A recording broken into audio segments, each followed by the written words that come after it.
آگے انہی کا دوسرا سوال ہے، کہتے ہیں کہ ایک دوستوں کے ساتھ بحث ہو رہی تھی، وما كنا معذبین حتی نبعث رسولا، ٹھیک ہے.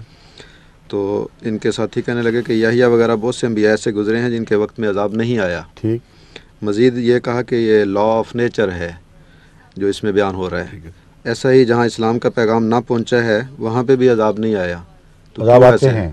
تو یہ ان کی طرف سے نہیں، ویسے جی مراد یہی ہوگی ان کی جی ٹھیک ہے. کہ جہاں اسلام کا پیغام نہیں بھی پہنچا وہاں بھی عذاب آتے ہیں، تو پھر حتی نبعث رسولا والی دلیل کیسے قائم ہوگی؟ یہ ہو سکتی ہے مراد. اچھا آگے چلیں.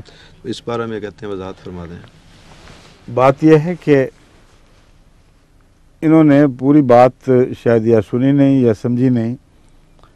امر واقعہ یہ ہے کہ خدا تعالیٰ یہ نہیں فرماتا کہ میں دنیا میں کوئی ایسا نظام نہیں جاری کرتا جس سے دنیا تہو بالا ہوتی ہے، زلزلے آتے ہیں، وبائیں پھوٹتی ہیں، بیماریاں پڑتی ہیں. یہ ایک اور نظام ہے جو اپنے طور پر جاری و ساری ہے، اور یہ وہ نظام ہے جس سے زندگی حرکت میں آئی، اور زندگی کو آگے بڑھانے کے لیے یہ ضروری محرکات تھے، ذرائع تھے، وہ طاقتیں تھیں جن سے زندگی کو آگے بڑھنے کی ایک کا سلیقہ ملا، اس کی طلب پیدا ہوئی، اس کی مجبوری پیدا ہوئی. یہ وسیع مضمون میں اس وقت اس کو چھوڑتا ہوں. میں یہ سمجھانا چاہتا ہوں کہ یہ خیال دل سے نکال دینا چاہیے کہ ہر دنیاوی حادثہ، مرور زمانہ سے پیدا ہونے والے واقعات، یہ سارے گویا عذاب ہیں. اللہ عذاب کی بات کر رہا ہے، اور قانون قدرت کا اظہار عذاب الہی نہیں ہے.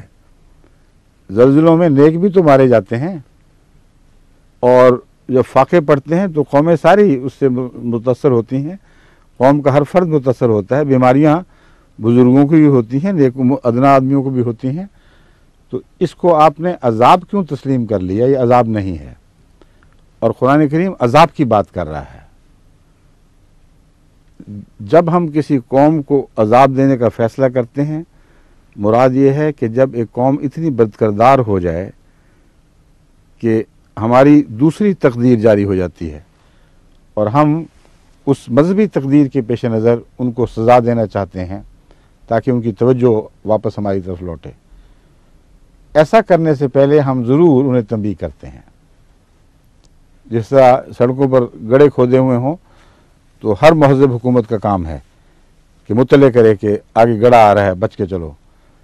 کہیں کچھ خطرات ہوں، بدامنی ہو، تو اعلان کر دیے جاتے ہیں کہ فلاں رستوں پر نہ چلو. تو کیا اللہ تعالیٰ ہی ایسا ہے جو بغیر کسی وارننگ، بغیر کسی تنبیہ کے قوموں کو پکڑ لے؟ اس لیے یہ مراد ہے کہ ہم ان لوگوں کے لیے ضرور تنبیہ کا ایک نظام جاری کرتے ہیں، اور آخری پکڑ سے پہلے ان کو متنبع کر دیا جاتا ہے ایک بھیجے ہوئے کے ذریعے. لیکن اس سے یہ مراد بھی نہیں لی جا سکتی کہ روزمرہ کی زندگی کے جرائم کے وبال میں سے ہر ایک پر اللہ متنبع کرتا ہے. کچھ تنبیہات ہیں جو ساری دنیا میں مذاہب کے ذریعے جاری ہو چکی ہیں اور وہ معروف ہیں. ان میں سب مذاہب میں قدر مشترک ہے کہ جھوٹ نہ بولو، گندگی نہ کرو، ظلم نہ کرو، ایک دوسرے کے حقوق سلب نہ کرو، وغیرہ وغیرہ.